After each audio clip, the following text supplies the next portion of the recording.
So Ian, the lads are back in for training. It must be good to get them all back in and start working on the 2019 season. Yeah, it's great. It seems a long time since the season's finished now, so it's good to get everybody back in and just start to build them relationships again.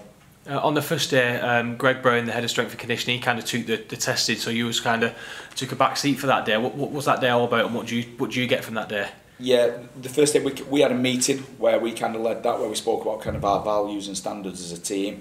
First day in for us is quite a simple day, just getting everybody back used to being involved in and around the club, seeing new players, and then obviously the conditioning wise is seeing where they're at physically, so then we know where to go when we're planning sessions going forward. And how kind of long do you work on the conditioning side before starting to implement the ball games, or is that already in play now? Yeah, we're different this year. We'll minimise kind of our work really where it's just pure conditioning. We bring the ball in a lot earlier like we did last year as well, to get the kind of the decision making and execution at the right time, and making sure people are making decisions already in training situations like they will in game situations. So it's important we put the ball in there as well, rather than just having the old kind of style pre-season training where you're just running laps and doing 400 metres, 800 metres, things like that. Yeah, them days are kind of long gone.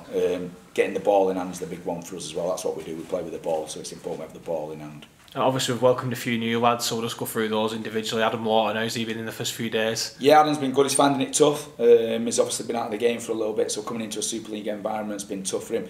He's probably had his first real day today where we've been on field, in the gym, and then we've done little bits on the mats as well this afternoon. So he found it good, but found it tough.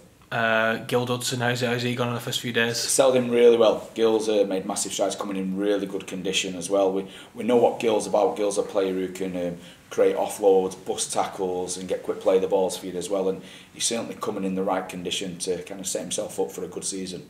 Of course, Joey, Jansen and Jackson have all stayed with us this year, and then Ed and Greg as well. They're all going through their first pre-season with Salford. Do you think they'll kick on this year and continue to improve? Yeah, the good pros, the players who've been in and around the game for a couple of years now as well, so they know what to expect from a pre-season. Pre-season's never nice, people don't want to do it, but the intensity the guys have turned up with, and kind of the kind of fun factor that's around the group is really good at the moment. People are enjoying being here as well, and enjoying what they're doing as well. Like I say, no one really enjoys a really tough kind of pre-season, but it's one of them things that they're expected to do, and they know they're expected to do, to make sure that they're in for a good season on the field.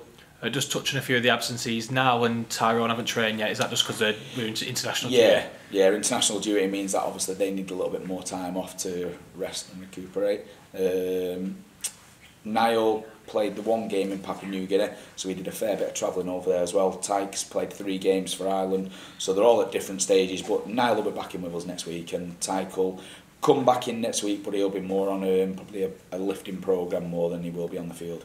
And the other new signing, Ken Sio, he's not with us yet. Have we any news on Ken, and when will we expect him to link up with the squad? Sorry mate, he's had his visa appointment on Friday, so he'll get that, and then it's normally like 5 to 7 days, and hopefully in the next couple of weeks he'll be over here and he'll be ripping in training with the rest of the lads. But we've already been in touch with Ken, and he's already been set a programme to do while he's over there, so he's not missing out. And it seems over the first 2 days of training there's a really good atmosphere around the camp. You must be delighted with that already. Yeah, that's the good thing about getting back in now. It's like a new group again, it's a fresh start. It's kind of like first day back at school in many ways for people. New guys coming in nervous, not knowing what to expect, and not knowing other people. The beauty about obviously rugby is you build relationships up really quickly, and that's one thing that we're really keen to build on here this year. We have a massive team first mentality and about working hard for each other, but on that you've got to build relationships and you've got to get on with people as well, so we're working really hard on that side of things as well. I know it's really early days yet, but the 2019 season, we don't want to talk about goals and where we want to be, but do you think we can be a competitive side this year and be higher up in the league and compete for the playoff places possibly? Yeah, if you look at our squad this year, we've invested in quality.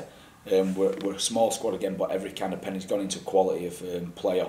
So it's important that we had that, so we have the genuine competition around our team, and we've got a lot of utility value in there as well, with players being able to play in numerous positions, so not just being an out-and-out winger, people can play full-back, centre winger as well, which adds that little bit more pressure to other people to compete for their spot. And finally, you've spoke about the togetherness there. We've been running with the Together Stronger campaign with the fans and trying to create the positivity around the place. How important is it that the fans continue to support us with the squad builder and season tickets and all the other stuff that comes alongside that? Oh, they're massive for us now. With it being a community club, it's important that everybody gets on board. Everybody's got to dig in and roll the sleeves up and work hard for the club now. And it's in a great position, really, the club, for what the supporters have always wanted is kind of an ownership and being involved in the club. Now they truly are. They can kind of dictate which way we go as well. The support on the terraces is brilliant for us, but the support also financially is a massive list for us now, and being able to get the right kind of personnel and right players in to kind of promote the club and kickstart us having a great season in 2019.